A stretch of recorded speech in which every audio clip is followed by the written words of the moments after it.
श्री कृष्ण कहते हैं, शांत रहने से सभी दुखों का अंत हो जाता है और शांत मन मनुष्य की बुद्धि को शीघ्र ही स्थिर करने में और परमात्मा से मिलन करने में सहायता करती है।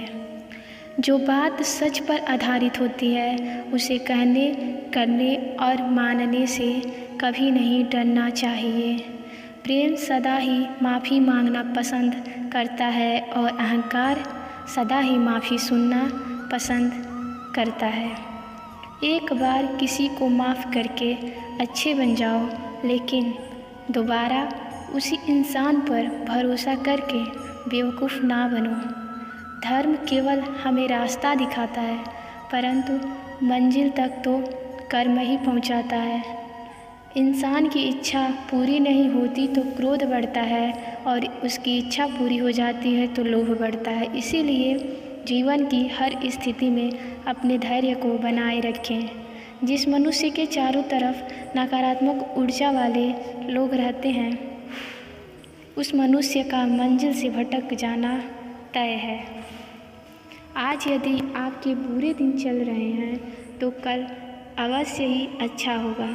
आप केवल निस्वार्थ भाव से अपना कर्म कीजिए। जो मार्ग ईश्वर ने आपके लिए खोला है उसे कभी भी कोई बंद नहीं कर सकता। मनुष्य का जीवन केवल उसके कर्मों पर आधारित होता है। वह जैसा कर्म करता है उसका जीवन वैसा ही हो जाता है। जीवन में आधे दुख इसी वजह से आते हैं क्योंकि हमें उनसे आशाएं बना रखी है जिनसे हमें नहीं बनानी चाहिए थी। जिस मनुष्य ने अपनी जवानी में बहुत सारे पाप किए हो उसे बुढ़ापे में नींद नहीं आती है।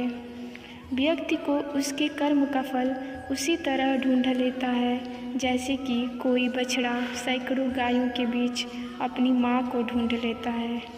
आत्मा न तो जन्म लेती है और ना ही मरती है। ना ही इसे जलाया जा सकता है, ना ही इसे भिगोया जा सकता है। आत्मा अमर और अविनाशी है। संसार में कुछ भी अस्थाई नहीं है। आत्मा शरीर को वैसे ही छोड़ती है जैसे मनुष्य अपने पुराने कपड़ों को उतारकर नए कपड़े धारण कर लेता है। भगवान श्री कृष्ण कहते हैं कि परिवर्तन ही इस संसार का नियम है। कल जो किसी और का था आज वो तुम्हारा है और कल किसी और का होगा।